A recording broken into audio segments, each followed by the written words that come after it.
नमस्कार मित्रमैत्रिणींनो, नमस्कार. कसे आहात सगळे? आनंदात ना? असायलाच पाहिजे. का बरं? कारण आपण या आनंदी कट्ट्यावर आहोत. आज 5 जानेवारी 2024. आजचा दिवस कसा आहे? आनंदी आणि उत्साहाने भरपूर. या आनंदी कट्ट्यावर मी डॉक्टर शीतल डोलारे आपणा सर्वांचं स्वागत करते. सर्वप्रथम 2024 या नवीन वर्षासाठी सर्वांना माझ्यातर्फे खूप खूप मनापासून हार्दिक आणि सात्विक शुभेच्छा. आपलं हे वर्ष नवीन जे सुरू झालं आहे ते वर्ष आपणा सर्वांना आनंदाचे, निरोगी आणि समृद्धीत जाऊ दे अशी ईश्वरचरणी मी प्रार्थना करते. आपल्याला शाश्वत आनंदापर्यंत जायचं आहे आणि त्याच्यासाठी आपण हा स्पिरिच्युअल जर्नी चालू केलेला आहे. स्पिरिच्युअल जर्नी हा शब्द पहिल्यांदा या व्हिडिओमध्ये बोलत आहे. स्पिरिच्युअल जर्नी म्हणजे आत्म्याचा विकास घडवण्यासाठी जो काय प्रवास आहे आपण सुरू केलेला, तो आता इथे आपण सुरू केलेला आहे. आणि त्या प्रवासामध्ये आपण कित्येक चांगले सकारात्मक विचार बघत आहोत, श्रेष्ठ संकल्प करत आहोत आणि त्याचा अभ्यास पण आपण करत आहोत, जेणेकरून आपला आनंद हा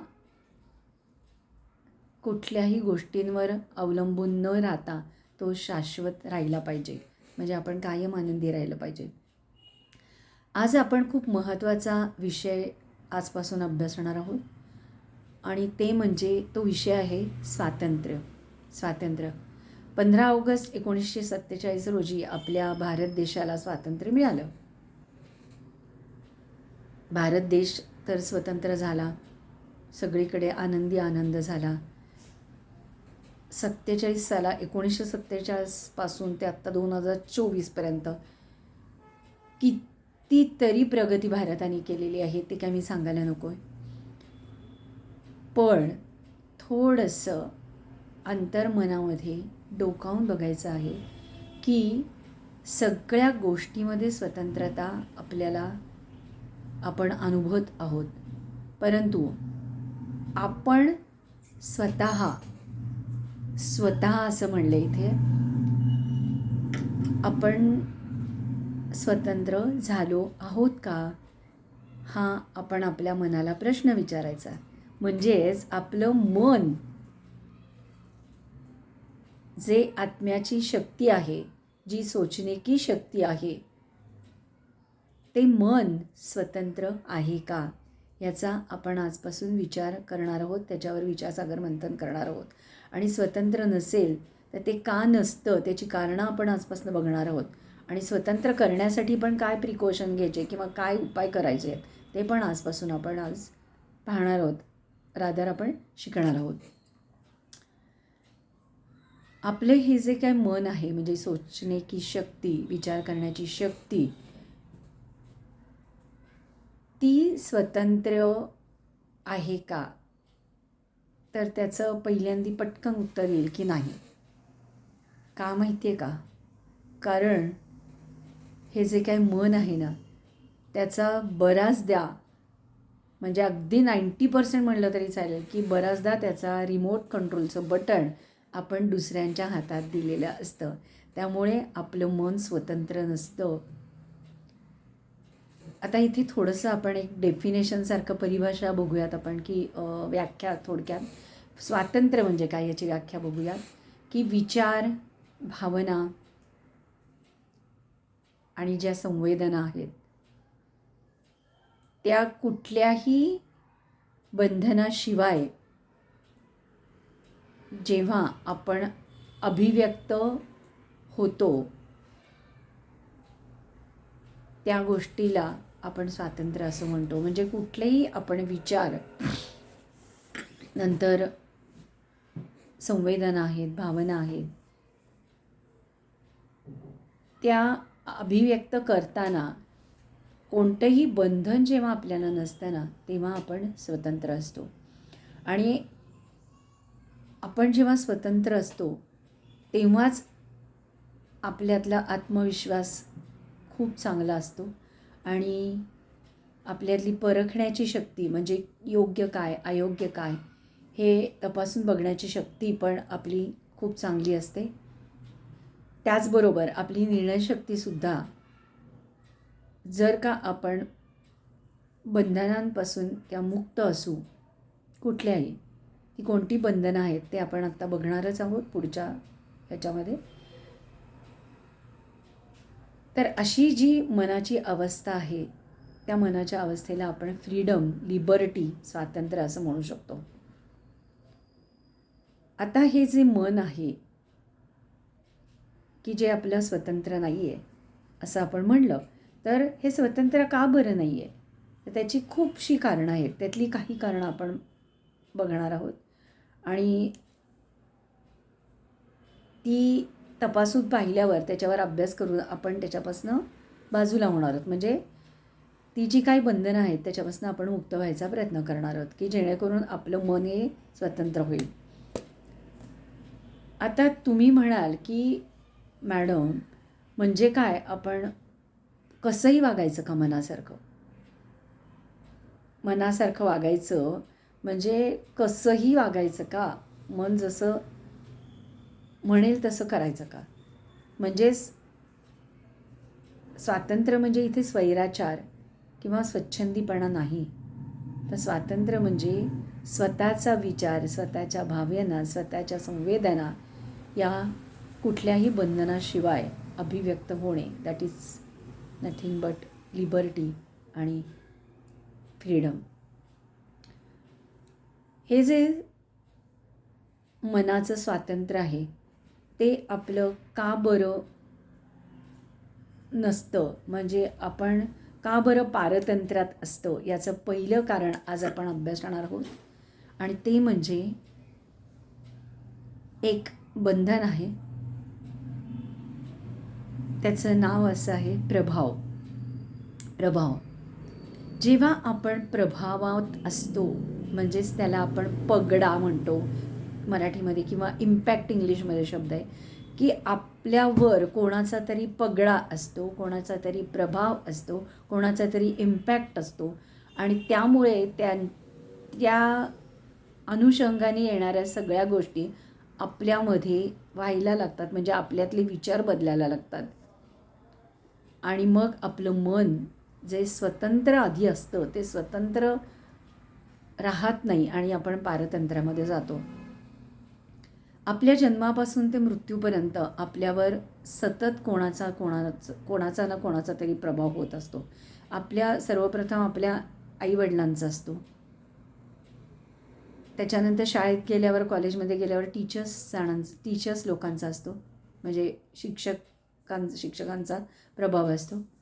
आपल्या आजूबाजूला जी व्यक्ती आहेत त्यांचा प्रभाव आपल्यावर होत असतो.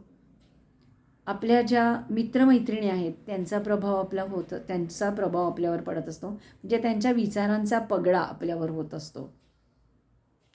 काही घटना आपल्या आयुष्यामध्ये घडतात, त्या घटनांचा प्रभावसुद्धा आपल्या मनावर होत असतो.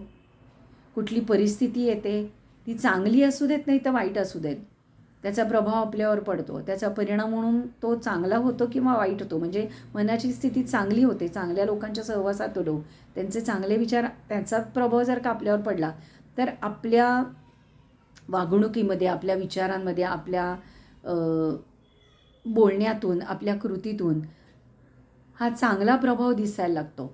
पण जर का काही वाईट संगत असेल, वाईट व्यक्तींच्या सहवासात असू आपण, तर तो वाईट त्याचे परिणाम आपल्याला दिसायला लागतात. थोडक्यात काय तर आपल्यावर सतत काही ना काहीतरी गोष्टींचा, आता बघा सोशल मीडिया खूप आहे, त्याचा तर आपल्यावर खूप आत्ता प्रभाव आहे. त्याच्यामुळे आपल्या मनामध्ये कित्येक वेळा नको ते नकारात्मक व्यर्थ विचार आपल्यामध्ये भरत असतात आणि आपण भरत असतो. आपल्याला कळत असतं की हे नकारात्मक विचार आहेत, व्यर्थ विचार आहेत, पण तरी आपल्याला त्याचं ॲडिक्शन झालेलं आहे. आता मोबाईलचं बघा की आपल्याला ॲडिक्शन झालेलं आहे. Social media, T V serials बघणं, टी व्हीच्या कॅरेक्टर्स बघणं, टी व्हीमधले म्हणजे ते सिरियल्समधले, त्याचा पण प्रभाव एखाद्या व्यक्तीवर होऊ शकतो.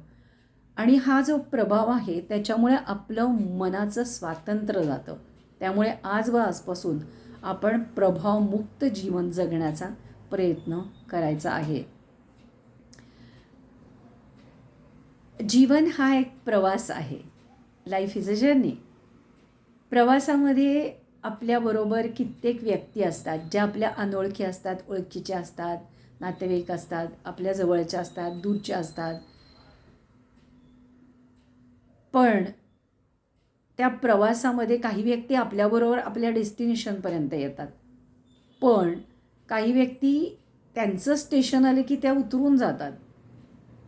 आता आपण इथे थोडंसं स्पिरिच्युअल जर्नीमध्ये बघत आहोत की आपला जेव्हा डेस्टिनेशन येतं, म्हणजे आपल्या मृत्यूबद्दल बोलते, किंवा हे शरीर जेव्हा आपल्या दुसऱ्या शरीरामध्ये आपल्याला जायचं असतं, त्यावेळेस आपण या प्रवासामधनं दुसरा प्रवास करायला लागतो असं म्हणू आपण, दुसऱ्या स्टेशनसाठी.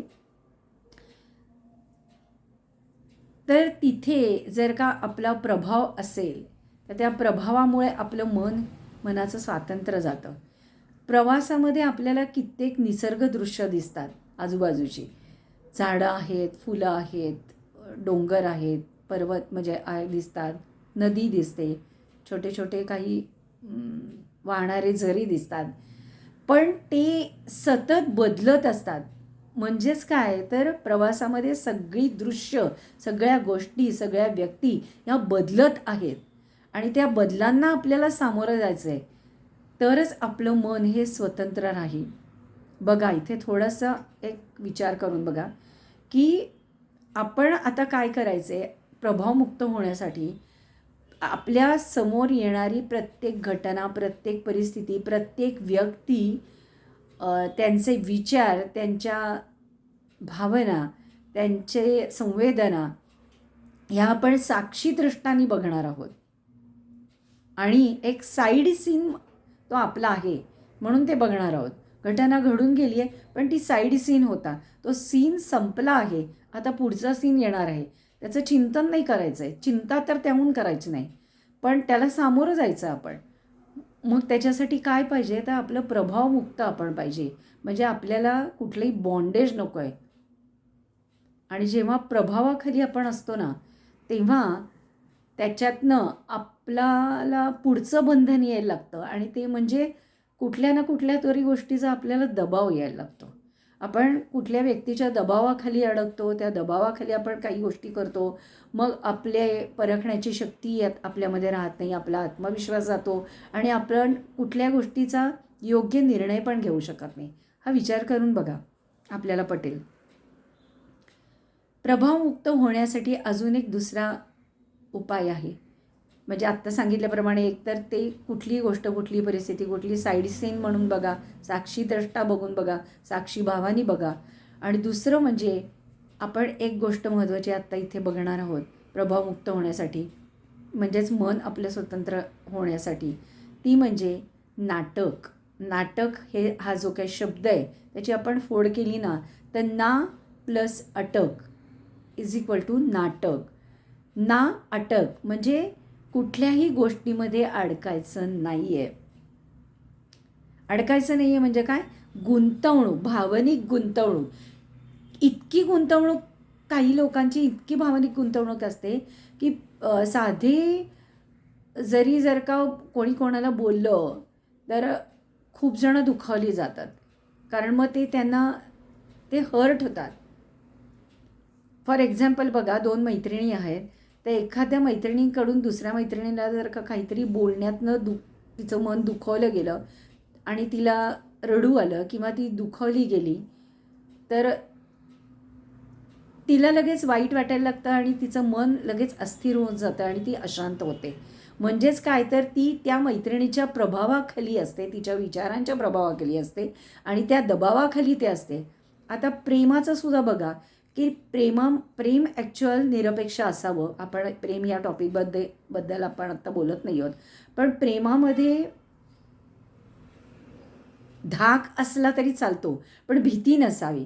भीती जिथे आहे तिथे प्रेम नसतंच. पण प्रेमामध्ये पर्सन्सचा प्रभाव असतो, पगळा असतो, इम्पॅक्ट असतो. एखादी व्यक्ती ज्याच्यावर प्रेम करते ना, ज्याच्यावर प्रेम करते त्या व्यक्तीचे गुण दोषसुद्धा तिच्यामध्ये यायला लागतात. ते विचार त्या दुसऱ्या व्यक्तीमध्ये यायला लागतात. ते संस्कार तिचे तसे बनायला लागत आहेत. चांगले असेल तर इट्स ओके, पण जे चुकीचे असतील तर ते पण यायला नाही पाहिजे. मग त्याच्यासाठी आपण काय करायचं आहे की आपण बंधनमुक्त आपलं मन करायचं आहे. आपल्याला लिबर्टी आणि फ्रीडम मनाचा हवं आहे. त्याच्यासाठी आपल्याला प्रभावमुक्त व्हायचं आहे. आणि इथे प्रभावमुक्त होण्यासाठी हे लक्षात घ्यायचं की हे नाटक आहे. त्या नाटकामध्ये प्रत्येकजण प्रत्येकाचा रोलप्रमाणे ॲक्टिंग करत आहे. म्हणजे समजा आता एखादं नाटक चालू आहे, तर त्या नाटकाचं हिरो हिरोईन बघा की ते समजा एखाद्याला राजाचा रोल मिळालेला आहे, तर तो राजाचे जी त्याला कॉस्ट्युम्स दिलेलं आहे, वस्त्र, ते नाटकापुरतं घालतो. पण नाटक संपल्यावर तो ते कॉस्ट्यूम उतरवतो आणि घरी त्याच्या नॉर्मल जो ड्रेस असतो आधीचा घातलेला, तो ड्रेस घालून जातो. तसाच हा विचार इथे करून बघा की प्रभावाखाली जेव्हा तुम्ही येता, असं तो मी राजाच समजून त्या राजाच्या विचारांच्या प्रभावाखाली जर का तो राहिला, तर तो घरामध्ये राजा नसतो. तसं राहिलं तर मानसिक संतुलन बिघडण्याची लक्षणं आहेत ही. त्यामुळे आपण काय करायचं आहे की आता प्रभावमुक्त जीवन जगण्यासाठी आपल्याला जो रोल मिळालेला आहे, त्या रोल आपण आपला उत्कृष्टपणे म्हणजे परफेक्ट बजवायचा आहे. आणि त्याच्यासाठी आपल्याला प्रभावापासून मुक्त व्हायला पाहिजे. कुठलेही बॉन्डेजेस ठेवायचं नाही आहे.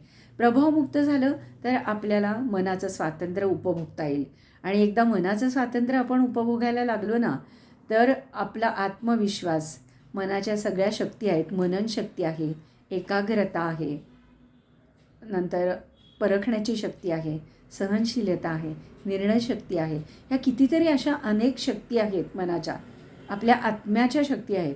त्या वाढीला लागतील, त्याचा विकास होईल आणि आपलं व्यक्तिमत्वाचा पण विकास होईल आणि आपण आपलं जीवन हे आनंदी करू शकतो आपण. कारण आपलं मन आता स्वतंत्र व्हायला लागलेलं आहे. आपण फ्रीडममध्ये कसं जगायचं, आपलं मन हे आपण स्वातंत्र्यामध्ये कसं आणायचं, ही आज आपण पहिली पायरी बघितली आहे. आणि ती म्हणजे प्रभावमुक्त जगणं. बघा, हा विचार करून बघा. आज हे विचार आपण असं मांडलेले आहेत. आपल्याला पटतायत का बघा. आवडले तर लाईक करा. आपल्या कमेंट्ससुद्धा आपल्या कॉमेंट्स बॉक्समध्ये आपण देऊ शकता, जेणेकरून माझ्यामध्ये सुद्धा मला काहीतरी एक त्याच्यातून ऊर्जा मिळते किंवा चिंतनासाठी काही दिशा मिळते. आणि माझं हे चॅनल आपल्याला आवडत असेल तर सबस्क्राईब करा, इतरांना पण शेअर करा. So all the best. Have a nice day. Stay blessed, happy, healthy and wealthy. Thank you. धन्यवाद. आपण पुढच्या व्हिडिओमध्ये स्वातंत्र्यासाठी पुढचं बंधन मुक्त कसं व्हायचं ते आपण पाहणार आहोत. Thank you once again. थँक्यू.